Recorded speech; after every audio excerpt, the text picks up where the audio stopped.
नमस्कार दोस्तों, हमारे नए वीडियो में आप सभी का स्वागत है। भगवान शिव भोले हैं, वो देवों के देव महादेव हैं, इसीलिए आसानी से प्रसन्न हो जाते हैं। वो सच्चे मन से जल अर्पित कर देने मात्र से ही प्रसन्न होकर अपने भक्तों के दुख दूर कर देते हैं और उनको शिवलोक में स्थान प्रदान करते हैं। महाशिवरात्रि का दिन उनको प्रसन्न करने का सबसे बड़ा अवसर है। यूँ तो दोस्तों हर महीने में ही शिवरात्रि आती है, लेकिन एक शिवरात्रि ऐसी भी आती है जिसको महाशिवरात्रि कहा जाता है। इस वीडियो में हम आपको बताएंगे कि इस बार महाशिवरात्रि कब है और शिवरात्रि को आपको कौन से वो काम करने चाहिए जिससे महादेव प्रसन्न होते हैं, और साथ ही आपको बताएंगे महाशिवरात्रि पर पढ़ी जाने वाली कहानी। तो दोस्तों, अगर आप हमारे चैनल पर नए हैं तो चैनल को सबसे पहले सब्सक्राइब कर दीजिए और इस वीडियो को लाइक कर दीजिए, क्योंकि आप बाद में लाइक करना भूल जाते हैं। महाशिवरात्रि का व्रत फाल्गुन मास के कृष्ण पक्ष की चतुर्दशी को किया जाता है और ये दिन इस बार 11 मार्च है। 11 मार्च को इस बार महाशिवरात्रि है। मित्रों, अब आपको महाशिवरात्रि की व्रत कथा सुनाते हैं। शिव पुराण के अनुसार एक समय में चित्रभानु नामक शिकारी शिकार करके अपने परिवार का पालन पोषण करता था। उस पर एक साहूकार का कर्ज था। समय से कर्ज चुकता न करने के कारण साहूकार ने उसे बंदी बना लिया। उस दिन शिवरात्रि थी। दिन भर वो भूखे प्यासे रहते हुए भगवान शिव का स्मरण किया और दिन गुजर गया। शाम को साहूकार ने उसे कर्ज चुकाने के लिए अगले एक दिन का समय दिया और चित्रभानु को छोड़ दिया।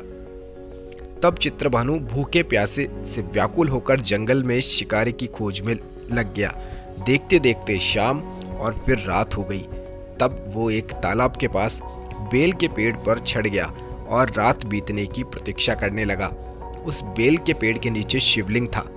चित्रभानु अनजाने में बेलपत्र तोड़कर नीचे गिरा रहा था जो शिवलिंग पर गिर रहे थे।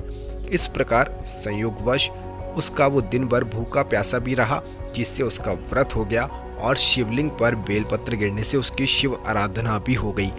रात बीतने पर एक एक गर्भिणी हिरणी तालाब किनारे पानी पीने आई। तब वो धनुष बाण से उसका शिकार करने के लिए तैयार हो गया। उस हिरणी ने चित्रभानु को देख लिया। उसने शिकारी से कहा कि वो गर्भवती है, जल्द ही प्रसव करेगी। उसने शिकारी से कहा कि तुम एक साथ 2 जीव हत्या करोगे, जो ठीक नहीं है। हिरणी ने शिकारी को वचन दिया कि वो जन्म देकर आएगी, तब शिकार कर लेना। इस पर शिकारी ने उसे जाने दिया। इस दौरान कुछ शिवलिंग पर बेलपत्र गिर गए और इससे प्रथम पहर की शिव पूजा हो गई। कुछ समय बाद एक और हिरणी वहां से जा रही थी। तब शिकारी खुश होकर उसके शिकार के लिए तैयार हो गया। तब हिरणी ने उसे निवेदन किया कि हे शिकारी, मैं थोड़ी देर पहले ऋतु से निवृत्त हुई हूँ, कामातुर विरहिणी हूँ, अपने प्रिय की खोज में भटक रही हूँ। मैं अपने पति से मिलकर शीघ्र ही तुम्हारे पास आ जाऊंगी। तब शिकारी ने उसे जाने दिया। चित्रभानु शिकारी शिकार न कर पाने से चिंतित था। रात्रि का आखिरी पहर बीत रहा था।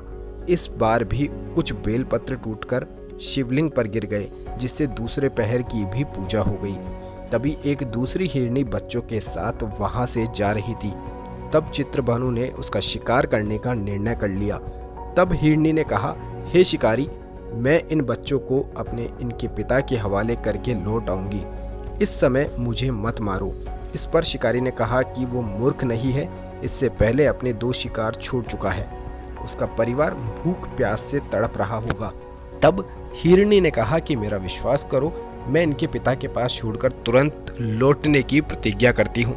ऐसा कहते हुए सुबह हो गई और अनजाने में ही शिकारी की शिवरात्रि की पूजा भी हो गई। उपवास और रात्रि जागरण भी हो गया। इसी बीच एक हिरण वहां से जा रहा था। तब शिकारी ने इसका शिकार करने का निश्चय कर लिया। चित्रभानु को प्रत्यंचा चढ़ाए देखकर उस हिरण ने निवेदन किया कि यदि तुमने मेरे से पहले 3 हिरणी और उनके बच्चों का शिकार कर लिया हो तो उसे भी मार दो, ताकि उनके वियोग में दुखी न होना पड़े। अगर उनको जीवनदान दिया है तो कुछ समय के लिए उसे भी जीवनदान दे दो, उनसे मिलकर वो दोबारा यहाँ आ जाएगा। हिरण की बातें सुनकर शिकारी के मन में रात का पूरा घटनाक्रम सामने आ गया। उसने सारा घटनाक्रम हिरण को बताया। तब हिरण ने कहा कि वो तीनों हिरणी उसकी पत्नियां हैं। जिस प्रकार वे तीनों प्रतिज्ञाबद्ध होकर गई है, उसकी मृत्यु से वे अपने धर्म का पालन नहीं कर पाएगी। जिस प्रकार तुमने उन पर विश्वास करके उन्हें जाने दिया, वैसे ही उसे भी जाने दो। वो अपने परिवार के साथ जल्द ही यहाँ उपस्थित हो जाएगा। शिकारी ने उसे भी जाने दिया। शिवरात्रि व्रत और पूजा होने से उसका मन निर्मल हो गया। उसके अंदर भक्ति की भावना जागृत हो गई। कुछ समय बाद वो अपने दिए वचन के कारण अपने परिवार के साथ शिकारी के सामने उपस्थित हो गया। उन जीवों की सत्यता, सात्विकता और प्रेम भावनाओं को देखकर चित्रमानु यानी शिकारी की आत्मग्लानि हुई। उसने हिरण के परिवार को जीवनदान दे दिया। अनजाने में ही सही, शिवरात्रि का व्रत करने से चित्रमानु को मोक्ष मिला। मृत्यु के बाद शिवगण उस शिकारी को शिवलोक में ले गए। तो बोलो महादेव की जय।